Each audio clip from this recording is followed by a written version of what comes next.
Welcome to Trashmagination, a podcast about reimagining trash.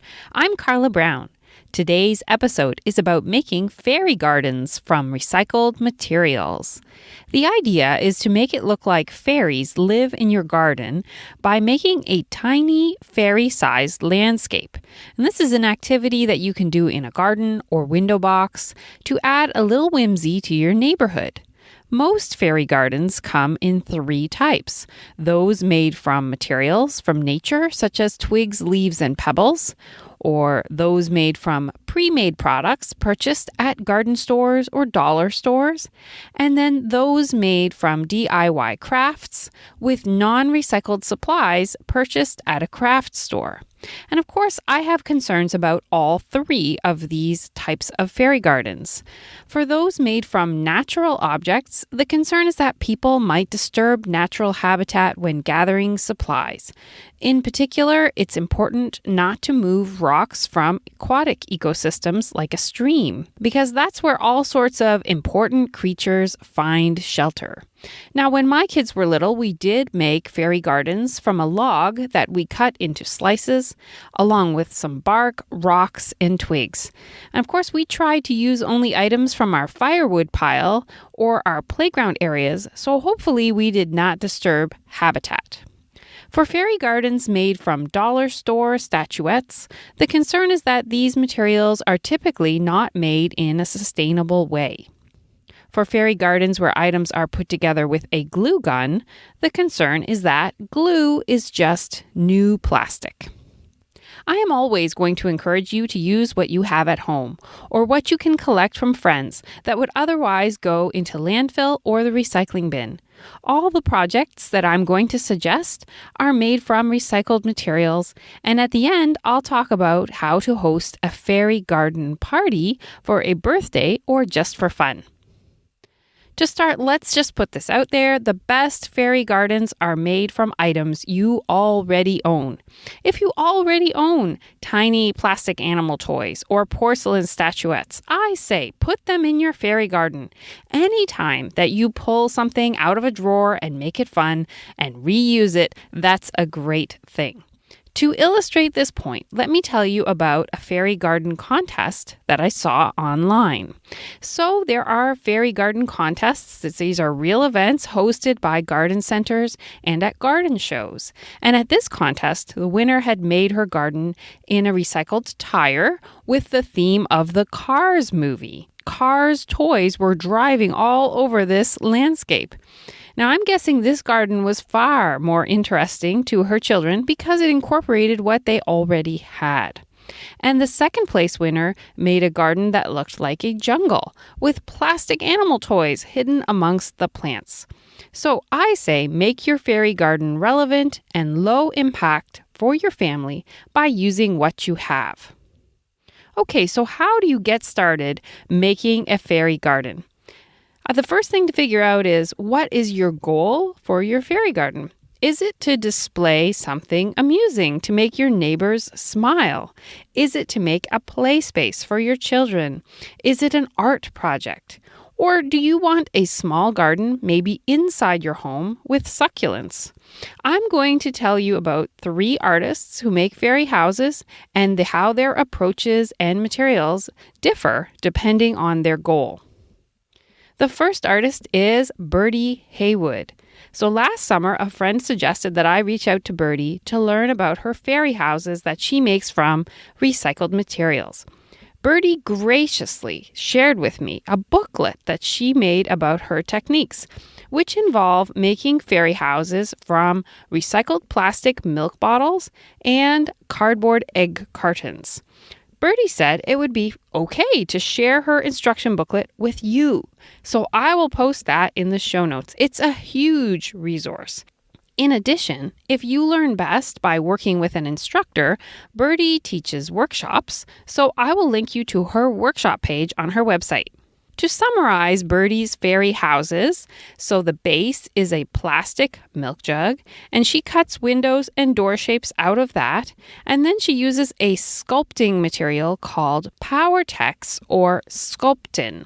Now, I had never heard of these types of products, but I learned from Birdie that they are hardeners, meaning that they soak into a porous material like fabric or cardboard, and then they harden. And they can also be mixed with sand or sawdust to make something like a dough that you can then mold into a shape that hardens. Now, they adhere to most surfaces except plastic. So to make her fairy houses, Birdie covers the plastic milk jugs with masking tape. These hardeners are water-based, and yet the final product can be okay outside in wet weather. Now, I researched to make sure that these products were environmentally friendly, and everything I read said that they were. The wonder of these products is that you can take many items like fabric or cardboard and you can sculpt them into amazing, sturdy, weather-resistant shapes. This is great for fairy houses, but really it's a great thing for any type of sculpting. It opens up a whole other type of creative reuse that I had not tried before. So thank you for your inspiration, Birdie. The next artist is Laura Ramey from the Pittsburgh Center for Creative Reuse. Now, I visited the Pittsburgh Center for Creative Reuse about 5 years ago. It's a very large creative reuse center. And if you're not familiar with creative reuse centers, they are like a secondhand store for art and craft supplies. So Laura posted a video in May 2020 showing how she makes fairy gardens. And her fairy garden approach is very different from Birdie's. While Birdie's houses look like they came from a storybook, Laura's houses look like little mounds of mud covered in grass and flower petals. Now, both of these approaches have their merits. Birdie's houses would appeal to an artist interested in sculpture, and Laura's fairy houses would be a fantastic project for kids who want to play in the mud, or adults, and who really enjoy digging in with their hands. So it just depends on your goal. The base for Laura's fairy houses are juice cartons. She covers the cartons with a material called cob, which is a natural building material made from sand, clay, and straw. This method of building has been around for centuries. Laura shows you how to mix your own cob and apply it to your cartons in her video, and for extra fun, she mixes the ingredients with her feet. Next, I'll tell you about the fairy houses made by Lindsay Boardman from Filth Wizardry. So many fairy gardens do not actually include fairies. They just look like a place where fairies might live if you use your imagination. But if you have kids, they might want actual fairy toys to play with. And one way to transform a regular toy into a fairy is to make wings. Now, if you've been listening to Trashmagination before, you know that I love to make things from plastic milk jugs. The plastic can be cut with regular scissors into pretty much any shape. I first learned about this from Lindsay Boardman.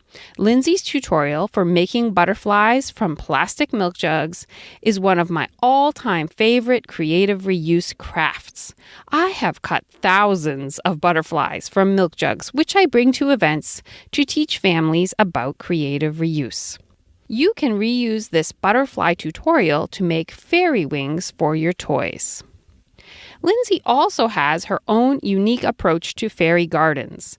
Lindsay and her kids make their fairy gardens indoors. On a table, they make simple fairy houses by cutting windows and doors from plastic milk jugs and then decorating them with markers.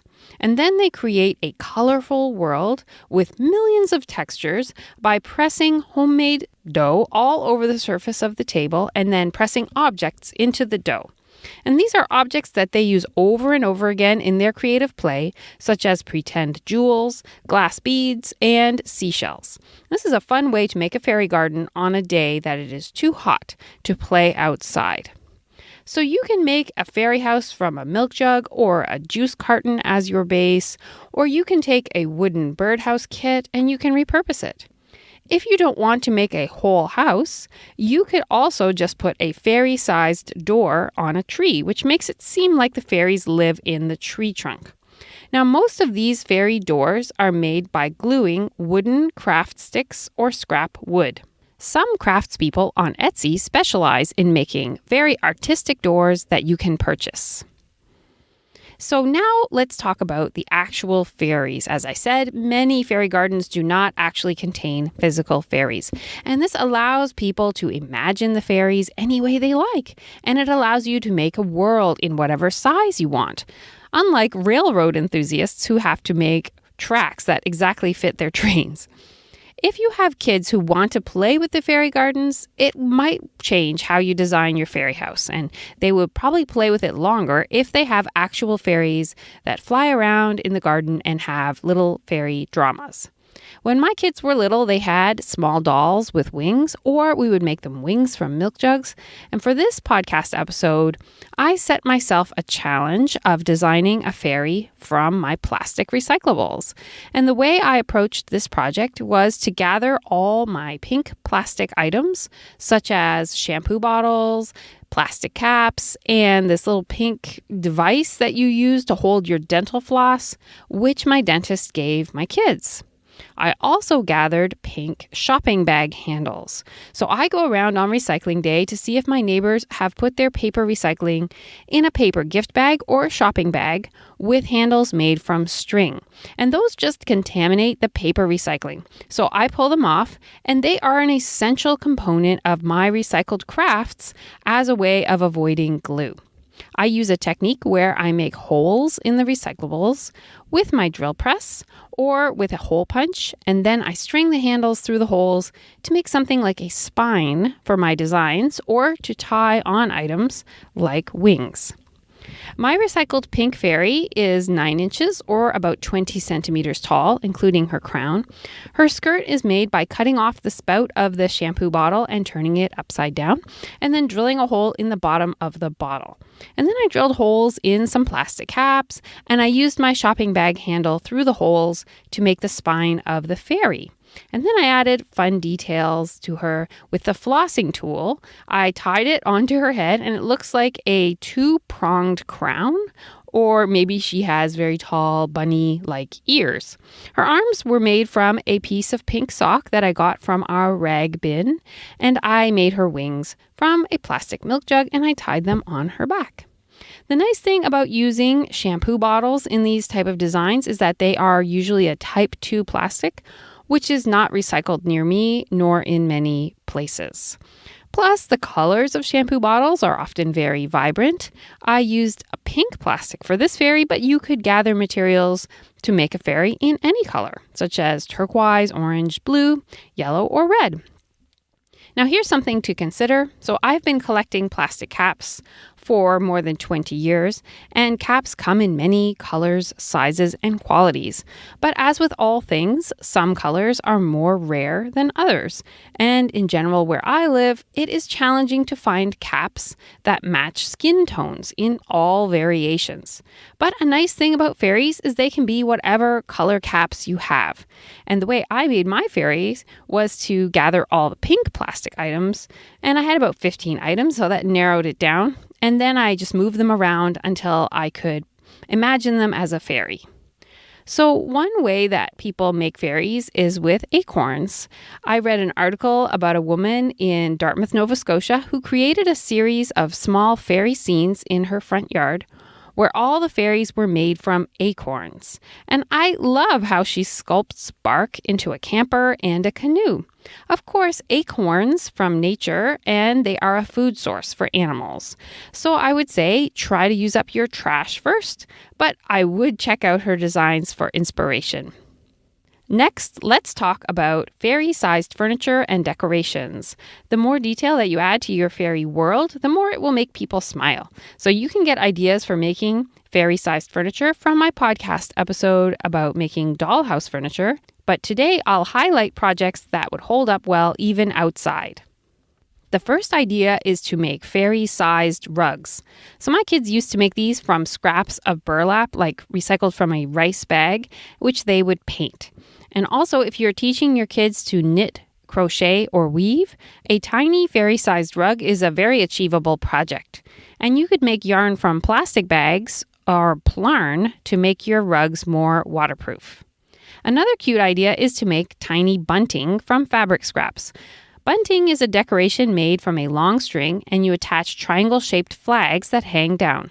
To make one for fairies, you only need very tiny fabric bits. And you can take a very thin strip of fabric and just sew a straight line down the strip to hold the triangles for your fairy world.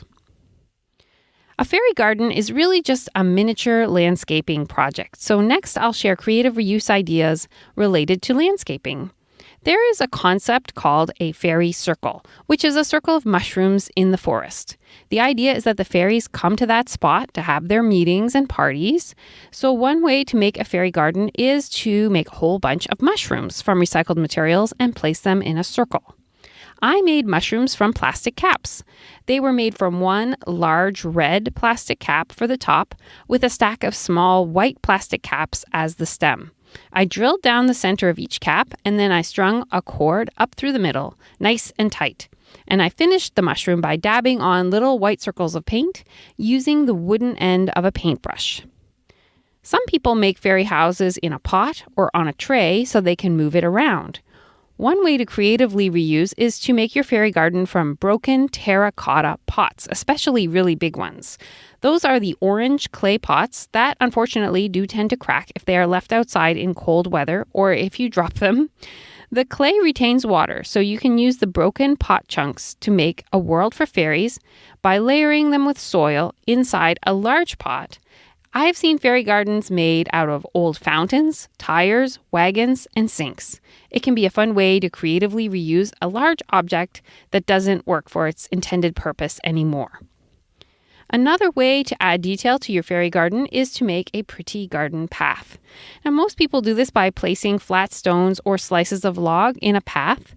And I saw an especially beautiful garden path on the blog Beneath the Ferns. This artist made many tiny pebbles from bakeable clay and then laid them in a swirling pattern. Now, I would not suggest using bakeable clay because it is made from plastic, but instead I think you could use little beans that come in different colors. Another way that people add landscaping to their fairy gardens is to choose plants that stay very small, such as succulents. The challenge is choosing plants that fit your climate and would survive outside if you have your fairy garden outside. Now, some people like to make pets for their fairy gardens. The most popular critters are frogs, ladybugs, and hedgehogs. Some people make the pets by painting small rocks. I would encourage you to make them from plastic caps. It's easy to make a ladybug from a red plastic cap with a black marker. I will also share a cute bunny craft that I made many years ago from plastic caps and a shampoo bottle, and those will be in the show notes.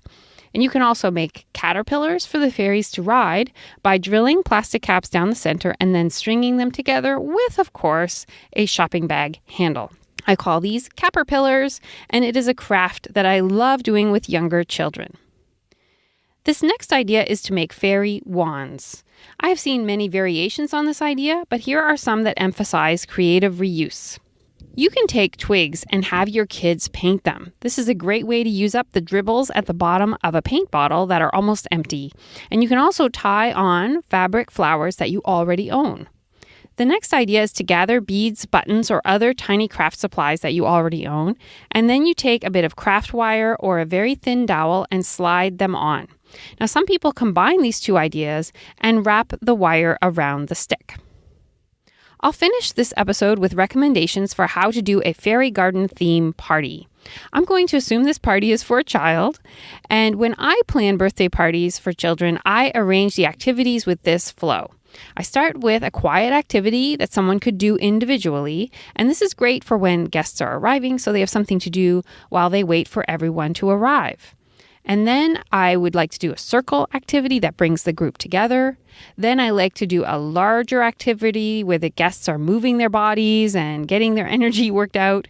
Then I like to have food. And then I like to end with a craft activity that the guest gets to bring something home. So for the quiet activity for a fairy garden party, I would have a variety of fairy wings cut out from those plastic milk jugs. And you could ask your guests to bring a toy that they want to make into a fairy, and then they can decorate the wings the way they like it and transform their own toy.